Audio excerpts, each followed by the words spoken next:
Boas. Le quotidien indique que sauf retournement de situation, le Portugais ne semble plus avoir d'avenir au poste d'entraîneur de l'OM. Jacques-Henri Hérault, le président phocéen, s'en défend, mais il réfléchirait déjà au remplacement du Portugais. Leonardo Jardim et Christophe Galtier ont été sondés. Alors que l'OM a terminé deuxième du dernier championnat et s'est qualifié pour la Ligue des Champions, tout bascule en interne alors que tout allait bien sportivement. Pour la Provence, l'OM est carrément au bord du gouffre. Le quotidien local indique que c'est la crise sur la Canebière. Le lien de confiance semble brisé entre Villas-Boas et le président Hérault. La présence du coach sur le banc ne tient qu'à un fil. Les joueurs sont stupéfaits et la sortie du président Jacques-Henri Hérault hier n'a pas forcément arrangé les choses et surtout n'a pas rassuré. Les prochaines semaines s'annoncent décisives pour l'Olympique de Marseille.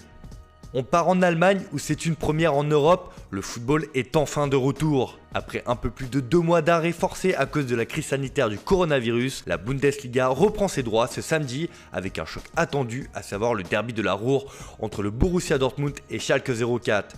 La reprise du foot en Allemagne fait la une du Rheinische Post qui donne ses conseils pour une reprise dans les meilleures conditions. Et ce retour à la compétition va forcément engendrer des nouvelles règles qui devront s'appliquer dans des circonstances particulières, à savoir sans supporters et avec un protocole sanitaire très strict à respecter. Dans son édition du jour, le journal Bild indique d'ailleurs que les entraîneurs n'ont pas l'obligation de porter un masque pendant les rencontres, à l'inverse des joueurs.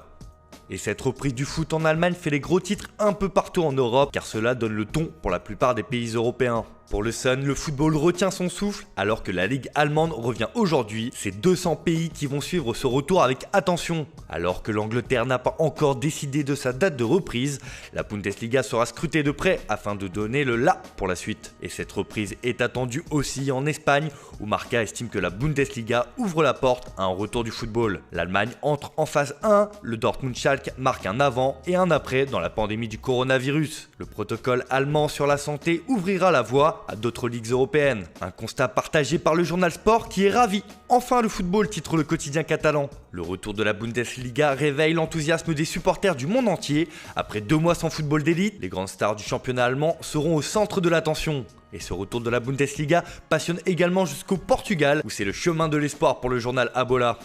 On finit en Italie où si la Serie A n'a pas encore fixé une date de reprise définitive, les discussions continuent entre les différentes parties. En effet, le gouvernement et la Serie A doivent encore se mettre d'accord sur les modalités d'une reprise.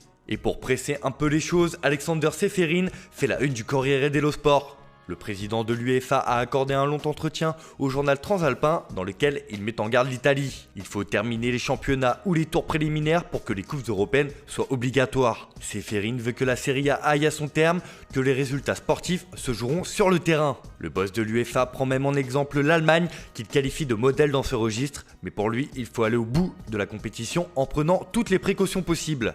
L'Italie est l'un des plus grands pays européens de football et sa ligue a une valeur essentielle. Elle est vue par de nombreux sportifs, même en dehors de ses frontières. La pandémie a mis à genoux toute l'économie et pas seulement le football, a-t-il déclaré dans les colonnes du journal.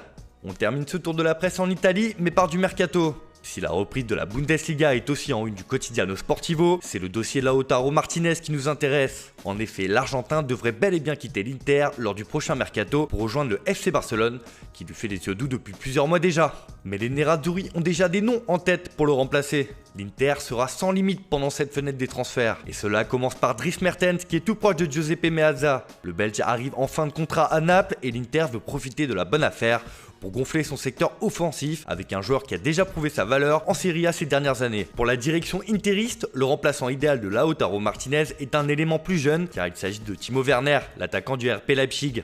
L'international allemand est ardemment courtisé un peu partout en Europe, mais c'est bien l'Inter qui se montre la plus pressante. L'équipe d'Antonio Conte veut frapper fort lors du prochain mercato. Voilà, c'est tout pour aujourd'hui. Merci de votre fidélité. N'oubliez pas de respecter les gestes barrières. On se retrouve dès demain pour une nouvelle revue de presse.